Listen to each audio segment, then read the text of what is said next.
Special biryani ಮಾಡ್ತಾ ಇದೀವಿ. ನೀವು ಹೋಟ್ಲಲ್ಲೆಲ್ಲ ತಿಂದಿರ್ತಾರಲ್ಲ, ಈಗ ಹೊಸಕೋಟೆ ಬಿರಿಯಾನಿ ಆಗಿರ್ಬೋದು, ಮಲ್ಲಿಕಾ ಬಿರಿಯಾನಿ, ಆ ಟೇಸ್ಟ್ ಅಲ್ಲಿ ಬರುತ್ತೆ. ವಿಡಿಯೋ ಎಲ್ಲ ಮಾಡ್ತಾರಲ್ಲ, ಅದ್ರಲ್ಲಿ ಹೇಳ್ತಾರಲ್ವಾ ಓನರ್ಸ್, ಇದು ನಮ್ದು ಸೀಕ್ರೆಟ್ ಇಂಗ್ರೀಡಿಯೆಂಟ್, ನಾವು ತೋರ್ಸಲ್ಲ ಹಂಗೆ ಹಿಂಗೆ ಅಂತ. ಯಾವ ಬದನೆಕಾಯಿ ಸೀಕ್ರೆಟ್ ಇರಲ್ಲ, ಹೇಳ್ತೀನಿ ಕೇಳಿ. ನಾಟಿ ಕೋಳಿ ಬಿರಿಯಾನಿ ಯಾವತ್ತಾದ್ರೂ ಮಾಡಿದೀರಾ?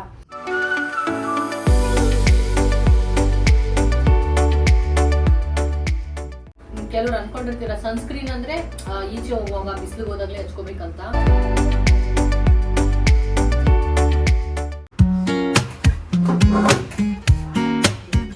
ಇವತ್ತು ಸಂಜೆ ಇಂಟ್ರೊಡಕ್ಷನ್ ಮಾಡೋದು. ಮಾಡಿ ಸಂಜೆ ಇವತ್ತು ನಾನಾ? ಮಾಡಿ ಸಂಜೆ. Hey channel, welcome to my guys. Hey, welcome channel to my guys. Hey guys, channel to my welcome. Hi ಎಲ್ಲರಿಗೂ. ಬಾ ಸಂಜು ನಿಮಿಷ. ಹಾಯ್ ಎಲ್ಲೋ ಎಲ್ರಿಗೂ ನಮಸ್ಕಾರ, ನನ್ನ ಮತ್ತೊಂದು ವಿಡಿಯೋಗೆ ಸ್ವಾಗತ. ಸೊ ಇವತ್ತು ಸಂಡೇ ವ್ಲಾಗು. ಸಂಡೇ ಗೊತ್ತಲ್ಲ, ನಮ್ಮ ಮನೇಲಿ ಹಬ್ಬನೇ ಇರುತ್ತೆ. ಸೊ ಇವತ್ತು ಏನ್ ಮಾಡ್ತಾ ಇದೀವಿ ಅಂತ ಹೇಳಿದ್ರೆ, ಸ್ಪೆಷಲ್ ಬಿರಿಯಾನಿ ಮಾಡ್ತಾ ಇದೀವಿ. ಸ್ಪೆಷಲ್ ಬಿರಿಯಾನಿ ಅಂದ್ರೆ ಇವಾಗ ನೀವು ಹೋಟ್ಲಲ್ಲೆಲ್ಲ ತಿಂದಿರ್ತಾರಲ್ಲ, ಈಗ ಹೊಸಕೋಟೆ ಬಿರಿಯಾನಿ ಆಗಿರ್ಬೋದು, ಮಲ್ಲಿಕಾ ಬಿರಿಯಾನಿ, ಆ ಟೇಸ್ಟ್ ಅಲ್ಲಿ ಬರುತ್ತೆ. ಲಾಸ್ಟ್ ಟೈಮ್ ಕೂಡ ನಾನು ಮಟನ್ ಅಲ್ಲಿ ಟ್ರೈ ಮಾಡಿದ್ದೆ, ಕ್ರೇಜಿಯಾಗಿ ಬಂದಿತ್ತು ಗೈಸ್. ಸೊ ಹಂಗಾಗಿ ಇವತ್ತು ನಾಟಿ ಕೋಳಿ ಬಿರಿಯಾನಿ ಮಾಡ್ತಾ ಇದ್ದೀನಿ. ನಾಟಿ ಕೋಳಿನಲ್ಲಿ ಜನಗಳು ಸಾರು ಇಲ್ಲಾಂದ್ರೆ ಫ್ರೈ ಆ ಥರದ್ದೆಲ್ಲ ಮಾಡ್ತಾರೆ, ಬಟ್ ನಾಟಿ ಕೋಳಿ ಬಿರಿಯಾನಿ ಯಾವತ್ತಾದ್ರೂ ಮಾಡಿದೀರಾ? ನಾನು ಪ್ರೀವಿಯಸ್ಲಿ ಮಾಡಿದ್ದೆ, ತುಂಬಾನೇ ಚೆನ್ನಾಗಿ ಬಂದಿತ್ತು. ಇದಕ್ಕೆ ಬಿರಿಯಾನಿ ಮಸಾಲ ನಾವೇ ಮಾಡ್ಕೊಬೇಕು. ಸೊ ಏನಿಲ್ಲ, ಒಂದ್ 2 ಸ್ಪೂನ್ ಅಷ್ಟು ಧನಿಯಾ ಹಾಕೊಂಡು ಎಲ್ಲಾ ಸ್ಪೈಸಸ್ನ ಆಲ್ಮೋಸ್ಟ್ ಈಕ್ವಲ್ ಆಗಿ ತಗೊಳ್ಳಿ. ಎಲ್ಲಾ ಸ್ಪೈಸಸ್ನ ಡ್ರೈ ರೋಸ್ಟ್ ಮಾಡ್ಕೊಂಡು ಪೌಡರ್ ಮಾಡ್ಕೊಬೇಕು. ಸೊ ನಾನು ಹೆಂಗ್ ಮಾಡ್ತೀನಿ ಅಂತ ಹೇಳಿದ್ರೆ, ಒಂದ್ 2 ಸತಿ ಯೂಸ್ ಮಾಡೋಷ್ಟು ಅಷ್ಟೇ ಮಾಡ್ಕೊಂತೀನಿ. ಯಾಕಂತ ಹೇಳಿದ್ರೆ ಆ ಬಿರಿಯಾನಿ ಮಸಾಲ ಮಾಡ್ಕೊಂತೀವಲ್ಲ, ಅದು ಅರೋಮಾ ಹಂಗೆ ಇದ್ರೆ ಬಿರಿಯಾನಿ ಸೂಪರ್ ಆಗಿ ಬರುತ್ತೆ. ಹಂಗಾಗಿ ನಾನು ಜಾಸ್ತಿ ಕ್ವಾಂಟಿಟಿಯಲ್ಲಿ ಮಾಡ್ಕೊಳ್ಳಲ್ಲ, ತುಂಬಾನೇ ಚೆನ್ನಾಗಿ ಬರುತ್ತೆ. ಈ ತರ ನೀವೇ ಮನೇಲಿ ಬಿರಿಯಾನಿ ಮಸಾಲ ಮಾಡ್ಕೊಂಡ್ರೆ. ಸೊ ಇವಾಗ ಮ್ಯಾರಿನೇಷನ್ ಏನೇನ್ ಮಾಡ್ಕೊಂತೀನಿ ಅಂತ ತೋರಿಸ್ತೀನಿ. ಅದಕ್ಕೆ ಮುಂಚೆ ಕಾಲ್ ಸೂಪ್ನ ಸಿಂಪಲ್ ಆಗಿ ತೋರಿಸ್ಬಿಡ್ತೀನಿ. ತುಂಬಾ ಜನ ಕೇಳ್ತಾನೆ ಇದ್ದೀರಾ ಕಾಲ್ ಸೂಪ್ ತೋರಿಸಿ ಅಂತ. ಆಲ್ರೆಡಿ ತೋರಿಸಿದೀನಿ, ಬಟ್ ತುಂಬಾ ಹಳೇ ವಿಡಿಯೋ ಆಗ್ಬಿಟ್ಟಿದೆ ಅದು. ಅದಕ್ಕೆ ಕ್ವಿಕ್ ಆಗಿ ತೋರಿಸ್ತೀನಿ. ಸೊ ನೋಡ್ಕೊಳ್ಳಿ. ಕಾಲ್ ಸೂಪ್ಗೆ ಒಂದು ಅರ್ಧ ಈರುಳ್ಳಿ, ಮತ್ತೆ ಒಂದು ಹಸಿರು ಮೆಣಸಿನ್ಕಾಯಿ, ಸ್ವಲ್ಪ ಶುಂಠಿ, ಮತ್ತೆ ಸ್ವಲ್ಪ ಬೆಳ್ಳುಳ್ಳಿ, ಮತ್ತೆ ಸ್ವಲ್ಪ ಪುದೀನ, ಸ್ವಲ್ಪ ಜಾಸ್ತಿ ಕೊತ್ತಂಬರಿ ಸೊಪ್ಪು, ಮತ್ತೆ ಒಂದು ಅರ್ಧ ಸ್ಪೂನ್ ಅಷ್ಟು ಕಾಳು ಮೆಣಸು ಹಾಕೋಬೇಕು. ಇದನ್ನ ಗ್ರೈಂಡ್ ಮಾಡ್ಕೊಂಡು ಇವಾಗ ಇದಕ್ಕೆ ಒಂದು ಅರ್ಧ ಸ್ಪೂನ್ ಅಷ್ಟು ಎಣ್ಣೆ, ಒಂದು 2 ಡ್ರಾಪ್ ಅಂದ್ಕೊಳ್ಳಿ ಅಷ್ಟೇ ಸಾಕು. ಮತ್ತೆ ಒಂದು ಅರ್ಧ ಸ್ಲೈಸ್ ಆಗಿ ಕಟ್ ಮಾಡಿರೋ ಈರುಳ್ಳಿ, ಇದಕ್ಕೆ ಒಂದು ಚಿಟಿಕೆ ಅರಿಶಿನ. ಇವಾಗ ಕಾಳು ಪೀಸ್ ಹಾಕೊಂಡು 1 ನಿಮಿಷ ಫ್ರೈ ಮಾಡಬೇಕು.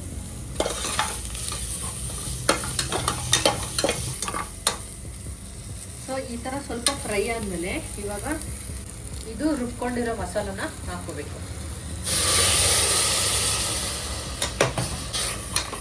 ಇವಾಗ ಸ್ವಲ್ಪ ಉಪ್ಪು ಹಾಕೊಂಡು ಇದು ಸ್ವಲ್ಪ ಬೇಯಕ್ಕೆ ಬಿಡ್ತೀನಿ, ಹಸಿ ಸ್ಮೆಲ್ ಹೋಗೋವರೆಗೂ 3-4 ಮಿನಿಟ್ಸು. ಸೊ ನೋಡಿ, ಈ ಥರ ಹಸಿ ಸ್ಮೆಲ್ಲೆಲ್ಲ ಹೋಗಿ ಚೆನ್ನಾಗಿ ಕುದ್ದಿದೆ. ಇವಾಗ ನೀರು ಹಾಕ್ಕೊಳ್ತೀವಿ. ಬಿಸಿ ಕಾಯಿಸ್ಕೊಂಡಿದ್ದೀನಿ, ಸ್ವಲ್ಪ ಬಿಸಿ ನೀರು. ಒಂದು 2 ಚೊಂಬಷ್ಟು ಹಾಕೊಳ್ಳಿ. ನಮ್ಮ ಮನೇಲಿ 2 ತರ್ತೀವಿ, ಅದಕ್ಕೆ ಇಷ್ಟು ಮಸಾಲ. ನೀವೇನಾದರೂ ಜಾಸ್ತಿ ತೊಗೊಂಬಂದರೆ ಸ್ವಲ್ಪ ಜಾಸ್ತಿ ಮಸಾಲ ಹಾಕೊಳ್ಳಿ. ನೀರು ಸ್ವಲ್ಪ ಜಾಸ್ತಿನೇ ಹಾಕೊಳ್ಳಿ. ಮತ್ತೆ ಇವಾಗ ಇನ್ನೊಂದು ಸ್ವಲ್ಪ ಉಪ್ಪು ಹಾಕೊತೀನಿ, ಅವಾಗಲೇ ಸ್ವಲ್ಪ ಹಾಕ್ಕೊಂಡಿದ್ದೆ. ಮತ್ತು ಮೇಲೆ ಸ್ವಲ್ಪ ಕೊತ್ತಂಬರಿ ಸೊಪ್ಪು.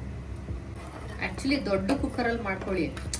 ಈ ಥರ ಅರ್ಧ ನೀರು ಹಾಕಿರಬೇಕು, ಇಲ್ಲಾಂದರೆ ಫುಲ್ ಎಲ್ಲ ಉಕ್ಕಿ ಎಲ್ಲ ಚೆಲ್ಲೋಗ್ಬಿಡುತ್ತೆ. ಸೊ ಮಿನಿಮಮ್ 8 ವಿಜಲ್, 8ರಿಂದ 10 ವಿಜಲ್ ಹೊಡಿಸಿ. ಸೂಪರ್ ಟೇಸ್ಟಿಯಾಗಿ ಆಗುತ್ತೆ. ಚೆನ್ನಾಗಿ ಬೇಯಬೇಕಂದ್ರೆ 8 ವಿಜಲ್ ಹೊಡಿಸ್ಬೇಕು. ಆಕ್ಚುಲಿ ಏನ್ ಗೊತ್ತಾ, ಜಾಯಿಂಟ್ ಪೇನ್ ಇರೋರಿಗೆಲ್ಲ ಸಿಕ್ಕಾಪಟ್ಟೆ ಒಳ್ಳೇದು. ಅದಕ್ಕೆ ನಮ್ಮ ಮನೇಲಿ ಸಂಡೇಸ್ ಮಿಸ್ ಮಾಡೋದೇ ಇಲ್ಲ. ನನಗೆ ಸ್ವಲ್ಪ ಕಾಲು ನೋವು ಬರುತ್ತೆ ಅವಾಗ. ಸೊ ಹಂಗಾಗಿ ಮಿಸ್ ಮಾಡಿದ್ರೆ ಇದನ್ನ ಸೂಪ್ ಕುಡಿತೀವಿ. ಇವಾಗ ಮುಚ್ಚಿಬಿಟ್ಟು 8 ವಿಜಲ್ ನೋಡ್ಸೋದಷ್ಟೇ. ನೆಕ್ಸ್ಟ್ ಬಿರಿಯಾನಿಗೆ ರೆಡಿ ಮಾಡ್ಕೊಳ್ಳೋಣ ಬನ್ನಿ ಇವಾಗ. ಸೊ ಸ್ಪೆಷಲ್ ನಾಟಿ ಕೋಳಿ ಬಿರಿಯಾನಿ ಮಾಡ್ತಿದ್ದೀನಿ. ನಾನು ಅವಾಗಲೇ ಹೇಳ್ದಂಗೆ ಮಟನ್ ಇದ್ರಲ್ಲಿ ಮಾಡಿದ್ದೀನಿ. ಸೊ ಮಟನ್ ಏನು ಮಾಡಿದೆ ಅದ್ರ ರಿಪ್ಲೇಸ್ ಆಗಿ ನಾಟಿ ಕೋಳಿ ಮಾಡ್ತಿದ್ದೀನಿ. ಸೂಪರ್ ಆಗಿ ಬರುತ್ತೆ. ಸೊ ಹೆಂಗ್ ಮಾಡೋದು ಅಂತ ನೋಡೋಣ ಬನ್ನಿ. ನೀವು ನಾಟಿ ಕೋಳಿ ಸ್ವಲ್ಪ ಮೂಳೆ ಜಾಸ್ತಿ ಇರುತ್ತಲ್ಲ, ಹಾಗಾಗಿ ದಪ್ಪ ಕೋಳಿ ತಗೊಳ್ಳಿ. 1.25 kg ಅಲ್ವ ಸಂಜು? 1.25 ತಗೊಂಡ್ರೆ ಎಲ್ಲ ಕ್ಲೀನಾಗಿ ನಿಮಗೆ ಅಟ್ಲೀಸ್ಟ್ 1-300 ಆ ಥರ ಬರುತ್ತೆ. ಅವಾಗ ಈ ಥರ ಮೀಟ್ ಚೆನ್ನಾಗಿರುತ್ತೆ. ನಾರ್ಮಲ್ ಕೋಳಿ ತಿಂತೀವಲ್ಲ ಅದೇ ಥರ ಇರುತ್ತೆ. ಇಲ್ಲ ಅಂದರೆ ಬರೀ ಮೂಳೆ ಚೆನ್ನಾಗಿ ಅನ್ಸಲ್ಲ ತಿನ್ನೋಕ್ಕೆ. ನೀವು ಒಂದು ಅರ್ಧ ಗಂಟೆ ಆದರೂ ಮ್ಯಾರಿನೇಷನ್ ಮಾಡ್ಕೋಬೇಕು, ಅವಾಗಲೇ ಚೆನ್ನಾಗಾಗೋದು. ಫಸ್ಟ್ ಇಲ್ಲಿ ಸ್ವಲ್ಪ ಉಪ್ಪು ಹಾಕ್ಕೊಳ್ತಾ ಇದ್ದೀನಿ. ವೆರಿ ಸಿಂಪಲ್ ಮ್ಯಾರಿನೇಷನ್ನು. ಉಪ್ಪು ಮತ್ತು ಚಿಲ್ಲಿ ಪೌಡರ್ ಹಾಕ್ಕೊತಿದ್ದೀನಿ. ನಿಮ್ಗೆ ಖಾರ ಎಷ್ಟು ಬೇಕು ಅಷ್ಟು ನೋಡಿ ಹಾಕೊಳ್ಳಿ. ನಾನಿಲ್ಲಿ 1.5 ಸ್ಪೂನಷ್ಟು ಹಾಕೊತಾ ಇದ್ದೀನಿ. ಮತ್ತು ಸ್ವಲ್ಪ ಶುಂಠಿ ಬೆಳ್ಳುಳ್ಳಿ ಪೇಸ್ಟು, ಆಮೇಲೆ ಸ್ವಲ್ಪ ಹಾಕೋಬೇಕು. ಮತ್ತು ಇದಕ್ಕೆ ಮೊಸರು. ಇಷ್ಟೇ ಗೈಸ್ ಮ್ಯಾರಿನೇಷನ್ನು, ಚಿಕನ್ ಮ್ಯಾರಿನೇಷನ್, ಬೇರೆ ಇನ್ನೇನಿಲ್ಲ. ಇಷ್ಟು ಮಾಡಿ ನೀವು ಒಂದು ಅರ್ಧ ಗಂಟೆ ಬಿಡಿ. ಟೈಮ್ ಇದ್ರೆ ಜಾಸ್ತಿನೇ ಬಿಡಿ, ಪರವಾಗಿಲ್ಲ. ಸೊ ಇವಾಗ ಬಿರಿಯಾನಿಗೆ ಇದು ನಾಟಿ ಕೋಳಿ ಅಲ್ವಾ, ಬೇಯಲ್ಲ, ಹಂಗಾಗಿ ಸ್ವಲ್ಪ ಕುಕ್ಕರಲ್ಲಿ ಬೇಯಿಸ್ಕೋಬೇಕು. ಫಸ್ಟ್ ಇಲ್ಲಿ ಎಣ್ಣೆ ಹಾಕೊಂಡಿದ್ದೀನಿ, ಮತ್ತೆ 1 ಸ್ಪೂನಷ್ಟು ತುಪ್ಪ ಹಾಕೊತೀನಿ. ಇವಾಗ ಎಣ್ಣೆ ಕಾದಿದೆ, ಎಲ್ಲ ಸ್ಪೈಸಸ್ನ ಹಾಕೊತಾ ಇದ್ದೀನಿ. ನಾರ್ಮಲಿ ಏನು ಹಾಕೊತೀರಾ, ಚಕ್ಕೆ, ಲವಂಗ, ಸೋಂಪು ಮತ್ತು ಮರಟ್ ಮಗು ಅದೆಲ್ಲ ಹಾಕ್ಕೊಂಡು ಫ್ರೈ ಮಾಡ್ಕೊಳ್ಳೋದು. ಕಸೂರಿ ಮೇಥಿನೂ ಹಾಕೊಳ್ಳಿ, ಸ್ವಲ್ಪ ಸಖತ್ತಾಗಿರುತ್ತೆ ಟೇಸ್ಟು. ಸೊ ಇವಾಗ ಒಂದು 2 ಈರುಳ್ಳಿ ಹಾಕೊತಾ ಇದ್ದೀನಿ, ಈ ಥರ ಸ್ಲೈಸಾಗಿ ಕಟ್ ಮಾಡಿರೋದು. ಈರುಳ್ಳಿ ಸ್ವಲ್ಪ ಫ್ರೈ ಆದಮೇಲೆ ಒಂದು 4 ಹಸಿಮೆಣಸಿನ್ಕಾಯಿ ಹಾಕೊಂಡಿದ್ದೀನಿ ಸ್ಲೈಸ್ ಮಾಡಿಕೊಂಡು. ಇವಾಗ ಸ್ವಲ್ಪ ಶುಂಠಿ ಬೆಳ್ಳುಳ್ಳಿ ಪೇಸ್ಟ್ ಹಾಕೊತೀನಿ. ಮ್ಯಾರಿನೇಷನಿಗೆ ಸ್ವಲ್ಪ ಹಾಕ್ಕೊಂಡಿದ್ದೀವಿ. ಶುಂಠಿ ಎಲ್ಲ ಚೆನ್ನಾಗಿ ಫ್ರೈ ಆಗಿದೆ. ಇವಾಗ ಒಂದು ಚಿಟಿಕೆ ಅರಿಶಿನ ಹಾಕೊತೀನಿ. ಒಂದೇ ಒಂದು ಟೊಮೊಟೊ ಹಾಕೋಬೇಕು ಗೈಸ್. ನೀವು ಜಾಸ್ತಿ ದೊಡ್ಡದು ಬೇಡ, ಮೀಡಿಯಮ್ ಸೈಜ್ ಒಂದು ಟೊಮೊಟೊ ಹಾಕಿ, ಸ್ವಲ್ಪ ಉಪ್ಪು ಹಾಕಿ ಟೊಮೊಟೊ ಸಾಫ್ಟ್ ಹಾಕೊಂಡು ಬೇಯಿಸ್ಕೊಳ್ಳೋಣ. ಇವಾಗ ಇನ್ನೊಂದು ಮಸಾಲ ರೆಡಿ ಮಾಡ್ಕೋಬೇಕು. ಏನಪ್ಪ ಅಂತ ಹೇಳಿದ್ರೆ ಕೊತ್ತಂಬರಿ ಸೊಪ್ಪು ಹ್ಯಾಂಡ್ಫುಲ್ ಮತ್ತು ಪುದೀನ, ಇದೆರಡೂ ಗ್ರೈಂಡ್ ಮಾಡಿ ಇಟ್ಕೊಳ್ಳೋಣ. ಸೊ ಇವಾಗ ನಾವು ರೆಡಿ ಮಾಡ್ಕೊಂಡಿದ್ವಲ್ಲ ಪುದೀನ ಮತ್ತು ಕೊತ್ತಂಬರಿ, ಅದನ್ನು ಹಾಕ್ಕೊಂಡು ಮಿಕ್ಸ್ ಮಾಡಿ ಸ್ವಲ್ಪ ಬೇಯಿಸ್ಕೋಬೇಕು. ಬೆಂದಿದೆ, ಎಣ್ಣೆ ಎಲ್ಲ ಬಿಡೋದು. ಸೊ ಇವಾಗ ನಾವು ಚಿಕನ್ ಹಾಕ್ಕೊಬೇಕು. ಮ್ಯಾರಿನೇಟ್ ಮಾಡ್ಕೊಂಡಿದ್ದಂಥ ಚಿಕನ್ನ ಹಾಕ್ಕೊಳ್ಳೋದು. ಇದು ಕೂಡ ಚೆನ್ನಾಗಿ ಎಣ್ಣೆ ಬಿಡೋವರೆಗೂ ಬೇಯಿಸ್ಕೋಬೇಕು. ಇದರಲ್ಲಿ ಸ್ವಲ್ಪ ಲಾಂಗ್ ಪ್ರೊಸೀಜರ್ ಅನ್ನಿಸ್ಬೋದು, ಬಟ್ ಟೇಸ್ಟ್ ಅಂತೂ ಅದ್ಭುತವಾಗಿರುತ್ತೆ. ನಿಮಗೆ ಫುಲ್ ಆಗಿಬಿಟ್ಟಿದೆಯಲ್ಲ ಅಂತ ಅಂದ್ಕೊಬೇಡಿ. ಫಸ್ಟು ವಿಷಲ್ ಹೊಡ್ಸ್ಕೊಬೇಕಿದ್ನ, ಆಮೇಲೆ ನಾವು ಪಾತ್ರೆಗೆ ಹಾಕಿ ದಮ್ ಇಳಿಸ್ಬೇಕು. ಅದಕ್ಕೆ ನಾನು ಕುಕ್ಕರ್ಗೆ ಹಾಕ್ಕೊಂಡಿದ್ದೀನಿ ಫಸ್ಟು ವಿಷಲ್ ಹೊಡ್ಸ್ಕೊಳಕ್ಕೆ. ಇವಾಗ ಸ್ವಲ್ಪ ಅದು ಬೇಯಕ್ಕೆ ಬಿಟ್ಟಿದ್ದೀನಿ. ನನಗೆ ಕೆಲವೊಬ್ರು ಕೇಳ್ತಾ ಇದ್ರು, ನಿಮ್ಮ ಫೇಸ್ ಗ್ಲೋಯಿಂಗಾಗಿ ಕಾಣಿಸ್ತಾ ಇರುತ್ತೆ ವಿಡಿಯೋದಲ್ಲೆಲ್ಲ, ಏನು ಹಾಕ್ತೀರಾ ಅಂತ ಹೇಳ್ಬಿಟ್ಟು. ನಾನು ಎಷ್ಟೊಂದು ಪ್ರೀವಿಯಸ್ಲಿ ಕೂಡ ನಿಮ್ಗೆ ತೋರಿಸಿದ್ದೀನಿ. ಬರೀ ಒಂದು ಮೇಕಪ್ ಡೇ ಒಂದು ಮಾಡಿದಾಗ ಯಾರೂ ನೋಡೇ ಇರಲಿಲ್ಲ. ಪ್ರೀವಿಯಸ್ಲಿ ಹೇಳಿರೋ ಥರ ಐಸ್ ವಾಟರಲ್ಲಿ ಫೇಸ್ ವಾಶ್ ಮಾಡ್ಕೊತೀನಿ. ಮತ್ತು ಏನು ಗೊತ್ತಾ, ನೀವು ಸ್ಕಿನ್ ಕೇರ್ ಮಾಡ್ಕೊಳ್ಳೇಬೇಕು. ಮನೇಲಿ ಇರಲಿ ಇಲ್ಲ ಈಚೆ ಆದರೂ ಹೋಗಲಿ, skin care is A game changer guys. ನೀವು ಸ್ಕಿನ್ ಕೇರ್ ಮಾಡ್ಕೊಂಡ್ರೆ ಒಂದು 2-3 ಮಂತ್ಸು ನಿಮ್ಮ ಸ್ಕಿನ್ ತುಂಬಾ ಚೇಂಜಸ್ ಆಗುತ್ತೆ. ನನಗಿಲ್ಲಿ ತುಂಬ ಡಾಟ್ಸ್ ಎಲ್ಲ ಇತ್ತು, ಅದನ್ನೆಲ್ಲ ಕ್ಲಿಯರ್ ಮಾಡ್ಕೊಂಡಿದ್ದೀನಿ. ಅದಕ್ಕೆ ಸೀರಮ್ ಯೂಸ್ ಮಾಡ್ತಾ ಇದ್ದೆ, ಕೋಜಿಕ್ ಆಸಿಡ್ದು, ತುಂಬಾ ಚೆನ್ನಾಗಿದೆ. ಸೊ ಬೆಳಗ್ಗೆ ಹೊತ್ತು ಸೀರಮ್ ಯೂಸ್ ಮಾಡ್ತೀನಿ, ಮಾಯಿಶ್ಚರೈಸರ್ ಯೂಸ್ ಮಾಡ್ತೀನಿ, ಸನ್ಸ್ಕ್ರೀನ್ ಯೂಸ್ ಮಾಡ್ತೀನಿ. ಕೆಲವ್ರು ಅನ್ಕೊಂಡಿರ್ತೀರ ಸನ್ಸ್ಕ್ರೀನ್ ಅಂದರೆ ಈಚೆ ಹೋಗುವಾಗ ಬಿಸಿಲಿಗೆ ಹೋದಾಗಲೇ ಹಚ್ಕೋಬೇಕಂತ. ಬಟ್ ನಿಮ್ಮ ಸ್ಕಿನ್ ಚೆನ್ನಾಗಿರ್ಬೇಕಂದ್ರೆ ನೀವು ಮನೇಲಿದ್ದಾಗ್ಲೂ ಹಚ್ಕೋಬೇಕು. ಯಾಕಂತ ಹೇಳಿದ್ರೆ ಇವಾಗ ಅಡುಗೆ ಎಲ್ಲ ಮಾಡ್ತಾ ಇರ್ತೀವಿ, ಜಾಸ್ತಿ ಅದು ಹೀಟ್ ಎಲ್ಲ ಬರ್ತಾ ಇರುತ್ತೆ. ಸೊ ಅದರಿಂದ ಕೂಡ ನಮ್ಮ ಸ್ಕಿನ್ ಹಾಳಾಗುತ್ತೆ. ಮನೇಲಿದ್ದಾಗ ಕೂಡ ನೀವು ಸನ್ಸ್ಕ್ರೀನ್ನ ಮಿಸ್ ಮಾಡದೆ ಹಚ್ಕೊಳ್ಳಿ. ಇನ್ನು ನೈಟ್ ರೂಟೀನ್ ಅಷ್ಟೇ, ಮಲ್ಕೊಳ್ಳೋಕೆ ಮುಂಚೆ ನೀವು ಸೀರಮ್ ಯೂಸ್ ಮಾಡ್ಬೋದು. ಇಲ್ಲ ಅಂದರೆ ರೆಟಿನಾಲ್ದು ಸೀರಮ್ ಬರುತ್ತೆ, ಇಲ್ಲ ಕ್ರೀಮ್ ಬರುತ್ತೆ, ಅದಕ್ಕೆ ಕೂಡ ಯೂಸ್ ಮಾಡಿದ್ರೆ ಸ್ಕಿನ್ ತುಂಬಾ ಚೆನ್ನಾಗುತ್ತೆ. ಅದು 1 ವಾರ 15 ದಿನದಲ್ಲೇ ಆಗಲ್ಲ, ಒಂದು 3 ಮಂತ್ಸ್ 6 ಮಂತ್ಸ್ ಮಾಡಿದ್ರೆ ನಿಮ್ಮ ಸ್ಕಿನ್ನಲ್ಲಿ ತುಂಬಾ ಡಿಫ್ರೆನ್ಸ್ ಆಗುತ್ತೆ. ಸೊ ನಾನಂತೂ ಮನೇಲಿದ್ರು ಕೂಡ ಸ್ಕಿನ್ ಕೇರ್ನ ಮಾಡ್ಕೊತೀನಿ. ಸೊ ಅಡುಗೆ ಮಾಡುವಾಗ ಕೂಡ ಮಾಡ್ಕೊಳ್ಳಿ, ಯಾಕಂದರೆ ಸ್ಕಿನ್ನ ಪ್ರೊಟೆಕ್ಟ್ ಮಾಡಬೇಕಂದ್ರೆ ಸನ್ಸ್ಕ್ರೀನ್ ಬೇಕು, ಬರೀ ಬಿಸಿಲಿಗೆ ಹೋಗೋದು ಮಾತ್ರ ಅಲ್ಲ. ಇವಾಗ ನಮ್ಮ ಚಿಕನ್ ಆಗಿದೆ, ಬನ್ನಿ ಈ ಥರ ಬೆಂದಿದೆ, ಎಣ್ಣೆ ಎಲ್ಲ ಬಿಟ್ಟು.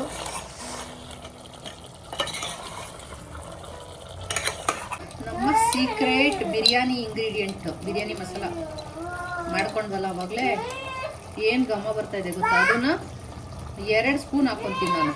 2 ಸ್ಪೂನ್ ಹಾಕೊಂಡ್ರೆ ಸಾಕಾಗುತ್ತೆ. ಸೊ ನಮ್ಮ ಸೀಕ್ರೆಟ್ ಬಿರಿಯಾನಿ ಮಸಾಲ ಹಾಕೊಂಡಿದ್ದೀನಿ. ನೀವು ಈಗ ವಿಡಿಯೋಸ್ ಎಲ್ಲ, ಈಗ ಫುಡ್ ಬ್ಲಾಗರ್ಸ್ ವಿಡಿಯೋ ಎಲ್ಲ ಮಾಡ್ತಾರಲ್ಲ, ಅದ್ರಲ್ಲಿ ಹೇಳ್ತಾರಲ್ವಾ ಓನರ್ಸು, ಇದು ನಮ್ದು ಸೀಕ್ರೆಟ್ ಇಂಗ್ರೀಡಿಯೆಂಟು, ನಾವು ತೋರ್ಸಲ್ಲ ಹಂಗೆ ಹಿಂಗೆ ಅಂತ. ಯಾವ ಬದನೆಕಾಯಿ ಸೀಕ್ರೆಟು ಇರಲ್ಲ, ಹೇಳ್ತೀನಿ ಕೇಳಿ. ಬಿರಿಯಾನಿಗೆ ಹಬ್ಬ ಅಂದ್ರೆ ಏನ್ ಹಾಕ್ತಿರಪ್ಪ, ಈರುಳ್ಳಿ, ಟೊಮೊಟೊ ಮತ್ತೆ ನಾರ್ಮಲ್ ಸ್ಪೈಸಸ್ಸು. ಬಟ್ ಏನಂದ್ರೆ ಕೆಲವ್ರದ್ದು ಕೈ ರುಚಿ ಡಿಫ್ರೆಂಟ್ ಇರುತ್ತೆ, ಇನ್ ಕೆಲವರು ಮಾಡೋ ಮೆಥಡ್ ಚೇಂಜ್ ಇರುತ್ತೆ. ಇವಾಗ ಹೆಂಗಂದ್ರೆ ಬಿರಿಯಾನಿ, ಇವಾಗ ನಾನು ಒಂದೇ ಒಂದು ಟೊಮೊಟೊ ಹಾಕಿದೆ, ಅದೇ ನೀವು 2 ಟೊಮೊಟೊ ಹಾಕಿದ್ರೆ ಆ ಟೇಸ್ಟೇ ಡಿಫ್ರೆಂಟ್ ಆಗುತ್ತೆ. ಬಿರಿಯಾನಿ ಮಸಾಲನೂ ಅಷ್ಟೇನೆ. ಈಗ ಕೆಲವ್ರು ಏನ್ ಮಾಡ್ತಾರೆ, ಪುದೀನ ಕೊತ್ತಂಬರಿ ಎಲ್ಲ ಹಂಗೆ ಫ್ರೈ ಮಾಡಾಕ್ತಾರೆ. ಸೊ ರುಬ್ಬಿ ಹಾಕಿದ್ರೆ ನಿಮ್ಗೆ ಒಂಥರ ಡಿಫ್ರೆಂಟ್ ಟೇಸ್ಟು, ಫ್ರೈ ಮಾಡಿ ಹಾಕಿದ್ರೆ ಡಿಫ್ರೆಂಟ್ ಟೇಸ್ಟು. ಸೊ ಎಲ್ಲರೂ ಯೂಸ್ ಮಾಡೋದು ಒಂದೇ ಇಂಗ್ರೀಡಿಯೆಂಟು, ಮಾಡೋ ಮೆಥಡ್ ಸ್ವಲ್ಪ ಚೇಂಜ್ ಇರುತ್ತೆ ಅಷ್ಟೇ. ಬಟ್ ಈ ಮೆಥಡಲ್ಲಿ ಮಾಡಿದ್ರೆ ತುಂಬಾನೇ ಚೆನ್ನಾಗಾಗುತ್ತೆ. ನೀವೇ ನೋಡಿರ್ಬೋದು, ನಾನು ರೆಗ್ಯುಲರ್ ವ್ಯೂವರ್ಸ್ ಆಗಿದ್ರೆ ನಾನು ಎಷ್ಟು ತರ ಬಿರಿಯಾನಿ ಮಾಡಕ್ ತೋರಿಸಿದೀನಿ. ಇದು ಒಂಥರ ಡಿಫ್ರೆಂಟ್. ಸೊ ಒಂದು ರೌಂಡ್ ಮಸಾಲೆ ಎಲ್ಲ ಬೇಯೋಕೆ ಬಿಡ್ತೀನಿ, ಬಿಟ್ಬಿಟ್ಟು ಆಮೇಲೆ ನೀರು ಹಾಕೋಣ. ಇದು ನಾಟಿ ಕೋಳಿ ಬಿರಿಯಾನಿ ಆಗಿದ್ರಿಂದ ನಾವು ಹಂಗೆ ಪಾತ್ರೆನಲ್ಲಿ ಇಟ್ಟು ಬೇಯಿಸಕ್ಕಾಗಲ್ಲ, ಯಾಕಂದ್ರೆ ಅದು ಬೇಯ ತುಂಬಾ ಲೇಟ್ ಆಗುತ್ತೆ. ಅದಕ್ಕೋಸ್ಕರ ನಾನು ಕುಕ್ಕರಲ್ಲಿ ವಿಷಲ್ ಹೊಡ್ಸ್ಕೊಂತೀನಿ. ಇವಾಗ ಮಸಾಲ ಎಲ್ಲ ಬೆಂದಿದೆ. ಇವಾಗ ನೀರು ಎಷ್ಟು ಹಾಕೋಬೇಕು ಅಂದ್ರೆ, ಫಾರ್ ಎಕ್ಸಾಂಪಲ್ ನಾನು 2 ಗ್ಲಾಸ್ ಅಕ್ಕಿ ಹಾಕೊಂತೀನಿ ಅಂದ್ರೆ ಅದಕ್ಕೆ ನಾವು 4 ಗ್ಲಾಸ್ ನೀರು ಹಾಕೋಬೇಕಾಗುತ್ತಲ್ವಾ. ನಾನೇನ್ ಮಾಡ್ತೀನಿ, 2 ಗ್ಲಾಸು ನೀರು ಇದಕ್ಕೆ ಹಾಕೊಂಡು ವಿಷಲ್ ಹೊಡ್ಸ್ಕೊಂಡ್ಬಿಡ್ತೀನಿ. ಇನ್ನು 2 ಗ್ಲಾಸು ಆಮೇಲೆ ಹಾಕೊಂತೀನಿ.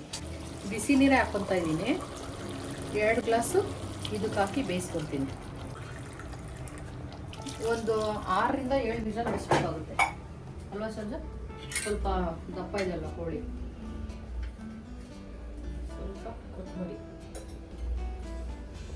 ಇದು ವಿಷಲ್ ಬರೋ ಅಷ್ಟೊತ್ತಿಗೆ ನಮ್ಗೆ ಇದೆ ಅಲ್ವಾ ಕಾಲ್ ಸೊಪ್ಪು. ಸೊ ಕಾಲ್ ಸೊಪ್ಪು ರೆಡಿ ಆಗಿದೆ. ಬನ್ನಿ ಹೆಂಗಾಗಿದೆ ಅಂತ ನೋಡಿ. ನೋಡಿ ಏನು ಸಖತ್ತಾಗಿದೆ. ಕಾಲ್ ಸೂಪ್ ಸಖತ್ತಾಗಿದೆ, ಚೆನ್ನಾಗಿ ಬೆಂದಿದೆ. ಇವಾಗ ಕುಡಿಯೋಣ ಇದಾಗೋವರೆಗೂ, ಬಿರಿಯಾನಿ ಆಗೋವರೆಗೂ. ಇನ್ನೊಂದ್ಸತಿ ಯಾರಾದ್ರೂ ಬಂದು ಕಾಲ್ ಸೂಪ್ ಅಂದ್ರೆ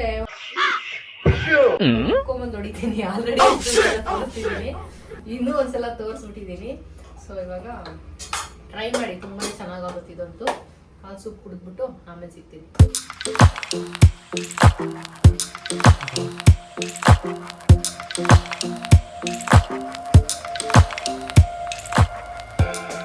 6 to 7 ವಿಷಲ್ ಹೊಡ್ಸ್ಕೊಂಡಿದ್ದೀನಿ. ಸೊ ಘಮ ಘಮ ಅಂತಿದೆ. ಬನ್ನಿ ಹಿಂಗಾಗಿದೆ ನೋಡೋಣ.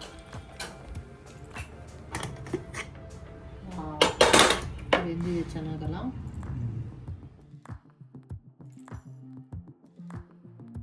ಇವಾಗ ದಮ್ ಇಡಿಸ್ತೀನಿ ನಾನು. ಅದಕ್ಕೆ ಏನ್ ಮಾಡ್ತೀನಿ, ಇದು ಸ್ವಲ್ಪ ದಪ್ಪ ತಳ ಇರೋಂಥ ಪಾತ್ರೆ ಇಟ್ಕೊತೀನಿ. ಇಲ್ಲ ನಿಮ್ಮ ಹತ್ರ ಕುಕ್ಕರ್ ದೊಡ್ಡದಿದ್ರೆ, ಸೊ ದೊಡ್ಡದ ಕುಕ್ಕರಲ್ಲಿ ಈ ತರ ತೆಕ್ಕೊಂಡು ಇನ್ನೊಂದು ಸ್ವಲ್ಪ ನೀರು ಆ್ಯಡ್ ಮಾಡ್ಕೊಂಡು ಅದಕ್ಕೆ ಮಾಡ್ಕೋಬಹುದು. ನಾನು 5 ಲೀಟರ್ದಿದೆ, ಕಾಲ್ ಸೂಪ್ ಮಾಡ್ಬಿಟ್ಟಿದ್ದೀನಿ. ಅದಕ್ಕೆ ಇದರಲ್ಲಿ ಸಾಕಾಗಲ್ಲ ಅಂತ ನೆಕ್ಸ್ಟ್ ಇವೆಲ್ಲ ಈ ಪಾತ್ರೆ ಇಟ್ಕೊತೀನಿ.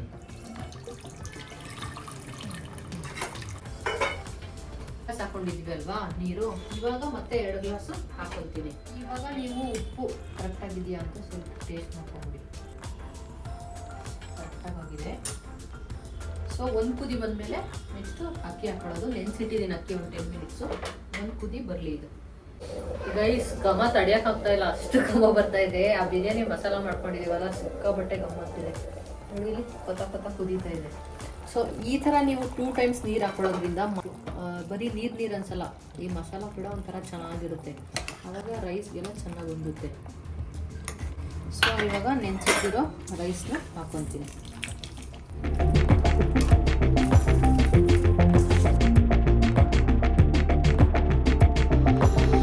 ಒಂದು 5 ನಿಮಿಷ ಸ್ಲೋ ಫ್ಲೇಮಲ್ಲಿ ಬೇಯಿಸ್ತೀನಿ, ಆಮೇಲೆ ದಮ್ ಇಡ್ಸೋಣ. ಸೊ ಆಲ್ಮೋಸ್ಟ್ ಬೆಂದಿದೆ. ಇವಾಗ 1 ಸ್ಪೂನ್ ಅಷ್ಟು ತುಪ್ಪ ಹಾಕ್ತೀನಿ.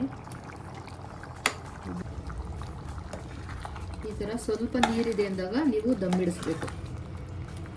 Exact 10 minutes. ಕ್ಲೋಸ್ ಮಾಡಿ ಭಾರ ಏನಾದರೂ ಇಡಬೇಕು. ಫುಲ್ಲು 1 ಮಿನಿಟ್ ಜೋರಾಗಿ ಇಡ್ತೀನಿ, ಆಮೇಲೆ ಸಿಮ್ ಮಾಡ್ತೀನಿ. ಸೊ ಬಿರಿಯಾನಿ ರೆಡಿಯಾಗಿದೆ.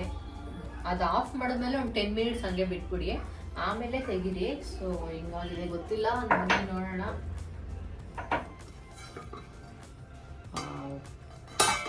ಸೊ ನಿಮಗೆ ಹೋಟೆಲಲ್ಲಿ ತಿನ್ನೋ ಬಿರಿಯಾನಿ ಮನೇಲಿ ಆ ಥರ ಏನಕ್ಕೆ ಬರಲ್ಲ ಅಂದರೆ, ಅವರು ತುಪ್ಪ ಹಾಕ್ತಾರೆ ಜಾಸ್ತಿ. ಆ್ಯಕ್ಚುಲಿ ನೀವು ನೋಡಿರ್ಬೋದು ವೀಡಿಯೋಸಲ್ಲೆಲ್ಲ, ಅರ್ಧ ಲೀಟ್ರ್ 1 ಲೀಟ್ರಷ್ಟು ತುಪ್ಪ ಹಾಕಿರ್ತಾರೆ.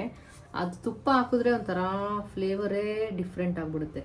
ಸೊ ನಾನಿಲ್ಲಿ ಒಂದು 2 ಸ್ಪೂನಷ್ಟು ತುಪ್ಪ ಹಾಕ್ಕೊತೀನಿ.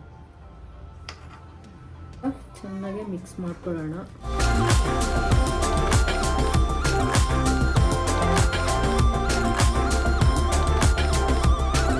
ಸುಟ್ಟೋಗ್ತಾ ಇದೆ. ಬಿಸಿ ಬಿಸಿ ಬಿರಿಯಾನಿ ತಿನ್ನೋಣ ಬನ್ನಿ.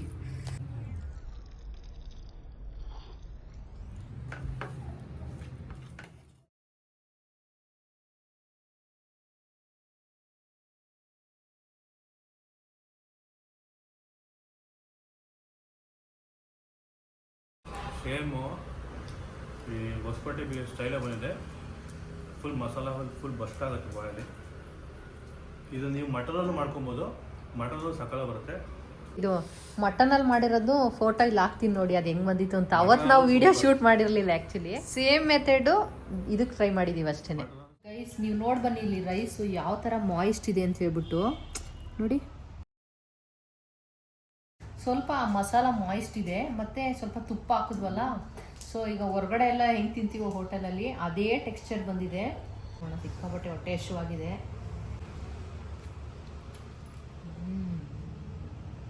ಕ್ರೇಜಿ.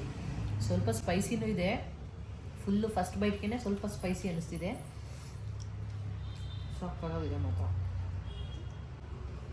ಚಿಕನ್ನು ಅಷ್ಟೇ ಚೆನ್ನಾಗಿ ಬೆಂದಿದೆ. ಆಲ್ಮೋಸ್ಟ್ 6 to 7 ವಿಜಲ್ ಹೊಡ್ಸಿದ್ನಲ್ಲ, ಸಕ್ಕತ್ತಾಗಿ ಬೆಂದಿದೆ. ಅದೇ ನಾನು ಹೇಳ್ದಂಗೆ ಸ್ವಲ್ಪ ಜಾಸ್ತಿ 1.25 kg ಮೇಲೆ ತೊಗೊಳ್ಳಿ, ಆವಾಗ ಮೀಟ್ ಜಾಸ್ತಿ ಇರುತ್ತೆ. ಕ್ರೇಜಿ ಮಾತ್ರ. ಮಿಸ್ ಮಾಡದೆ ನೀವು ಈ ಸ್ಟೈಲಲ್ಲಿ ಟ್ರೈ ಮಾಡಿ, ಸಕ್ಕತ್ತಾಗಿ ಬರುತ್ತೆ. ಸೊ ನನಗಂತೂ ಸಖತ್ ಇಷ್ಟ ಆಯಿತು. ನಿಧಾನಕ್ಕೆ ಪೀಸ್ಫುಲ್ಲಾಗಿ ತಿಂದ್ಬಿಟ್ಟು ಆಮೇಲೆ ಸಿಗ್ತೀವಿ. ಗೈಸ್ ಬಿರಿಯಾನಿ ಎಲ್ಲ ತಿಂದು ಸಖತ್ತಾಗಿತ್ತು. ಒಳ್ಳೆ ಬ್ಯಾಟಿಂಗ್ ಮಾಡಿಬಿಟ್ಟು ಆರಾಮಾಗಿ ಕೂತಿದ್ವಿ. ಅಷ್ಟರಲ್ಲಿ ಒಂದು ಪಾರ್ಸಲ್ ಇದೆ ಅಂತ ಬಂತು. ಒಂದು ಕ್ರಾಪ್ ಟಾಪ್ ತರಿಸಿದ್ದೀನಿ. ನಾನು ಜಾಸ್ತಿ ಶಾಪಿಂಗ್ ಮಾಡೋದು ಮಿಂತ್ರಾದಲ್ಲೇ, ಮೊದಲಿಂದನೂ ಅಷ್ಟೇ. ನಾನು ಮಿಂತ್ರಾಲ್ಲೇ ಶಾಪಿಂಗ್ ಮಾಡೋದು. ಅಮೆಝಾನ್ ಫ್ಲಿಪ್ಕಾರ್ಟಲ್ಲೆಲ್ಲ ಬೇರೆ ಏನಾದ್ರು ಐಟಮ್ಸ್ ತರಿಸ್ಕೊತೀನಿ, ಬಟ್ ಬಟ್ಟೆ ನಂಗೆ ಅಷ್ಟೊಂದು ಇಷ್ಟ ಆಗಲ್ಲ ಹೇಳ್ಬೇಕಂತ ಹೇಳಿದ್ರೆ. ಹಾಗಾಗಿ ನಾನು ಅಮೆಝಾನ್ ಫ್ಲಿಪ್ಕಾರ್ಟಲ್ಲಿ ಜಾಸ್ತಿ ತರಿಸ್ಕೊಳ್ಳಲ್ಲ. ಸೊ ಇದರಲ್ಲಿ ಚೆನ್ನಾಗಿರುತ್ತೆ. ಒಂದು ಫ್ಯೂ ಬ್ರ್ಯಾಂಡ್ಸ್ ಇದೆ, ಅದು ನಿಮಗೆ ಕಮ್ಮಿ ಬಡ್ಜೆಟ್ಗೆ ಒಳ್ಳೆ ಚೆನ್ನಾಗಿರೋ ಬಟ್ಟೆಗಳು, ಒಂಥರ ಫ್ಯಾನ್ಸಿಯಾಗೂ ಇರುತ್ತೆ ಮತ್ತು ಕ್ವಾಲಿಟಿನೂ ಚೆನ್ನಾಗಿರುತ್ತೆ. ಆ ಥರ ಬಟ್ಟೆ ಸಿಗುತ್ತೆ. ಸೊ ಇದು ಕ್ರಾಪ್ ಟಾಪ್ ತರಿಸಿದ್ದೀನಿ. ಹೆಂಗೆ ಬಂದಿದೆ ಅಂತ ನೋಡೋಣ. ಆ್ಯಕ್ಚುಲಿ ನೋಡೋಣ ಹೆಂಗಿದೆ ಅಂತ ಫಸ್ಟ್. ಇದು ಸಕ್ಕತ್ತಾಗಿದೆ. ತುಂಬ ಕಮ್ಮಿ ಪ್ರೈಸೇ. ಆ್ಯಕ್ಚುಲಿ ಇದು ಪ್ರೈಸ್ ಎಷ್ಟು ಗೊತ್ತಾ, ಒಂದು 400 ಒಳಗೆ ಅಂದ್ಕೊಳ್ಳಿ. ಇರಮ್ಮ, ಒಂದು ಮೆಟೀರಿಯಲ್ ಚೆನ್ನಾಗಿದೆ, ತೋರಿಸಿಲಿ. ಕಾಟನ್ನು ಈ ಥರ ಥ್ರೆಡ್ ವರ್ಕ್ ಇದೆ, ಚೆನ್ನಾಗಿದೆ. ಸೊ ಈ ಥರ ಫುಲ್ ಸ್ಲೀವ್ ಬರುತ್ತೆ, ಅಂದರೆ ಇಲ್ಲೊಂಥರ ಪಫ್ ಸ್ಲೀವ್ ಥರ ಬರುತ್ತೆ. ಹಿಂದೆ ಈ ಥರ ಜಿಪ್ ಕೂಡ ಇದೆ. ಚೆನ್ನಾಗಿದೆ. ಆ್ಯಪ್ ನೋಡಬೇಕು. ಏನು ಸೈಜ್ ತರಿಸಿದ್ದೀನಿ, ಸ್ಮಾಲ್ ಏನೇ, ಬಟ್ ಇಷ್ಟಾಗಲ ಇದೆ. ಇದು ಎಕ್ಸ್ಟ್ರಾ ಸ್ಮಾಲ್ ಇರಲಿಲ್ಲ. ಆ್ಯಪ್ ನೋಡ್ತೀನಿ, ಏನಾದರೂ ಲೂಸ್ ಆದರೆ ಚೂರು ಸ್ಟಿಚ್ ಹಾಕ್ಸೋದಷ್ಟೇ. ತುಂಬ ಬರುತ್ತೆ. ಹಾಕೊಂಡಾಗ ಯಾವಾಗಾದ್ರೂ ತೋರಿಸ್ತೀನಿ. ಇದ್ರ ಲಿಂಕ್ ಬೇಕಂದರೆ ಕಮೆಂಟ್ ಸೆಕ್ಷನಲ್ಲಿ ಪಿನ್ ಮಾಡಿರ್ತೀನಿ. ಸೊ ನೀವು ತಗೋಬೋದು. ಇದರಲ್ಲೇ ವೈಟ್ ಕಲರು ಇದೆ. ಯಾರಿಗೆ ಬ್ಲೌಸ್ ಥರ ಕೂಡ ಹಾಕೋಬೋದು, ಚೆನ್ನಾಗಿರುತ್ತೆ. ನೀವು ಸಂಡೇ ಏನು ಜಾಸ್ತಿ ಕೆಲಸ ಮಾಡಲ್ಲ, ಹೊರಗಡೆ ಹೋಗಿ ಒಂದು ರೌಂಡ್ ಬರೋದಷ್ಟೇ.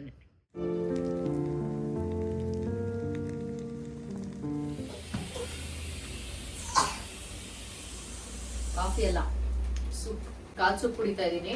ಕಾಲ್ ಸೂಪ್ ಮಾಡಿದ್ರೆ ಬೆಳಗ್ಗೆ ಮತ್ತೆ ಸ್ವಲ್ಪ ಸಾಯಂಕಾಲ ಕುಡಿಯೋ ಥರನೇ ಮಾಡಿರ್ತೀನಿ.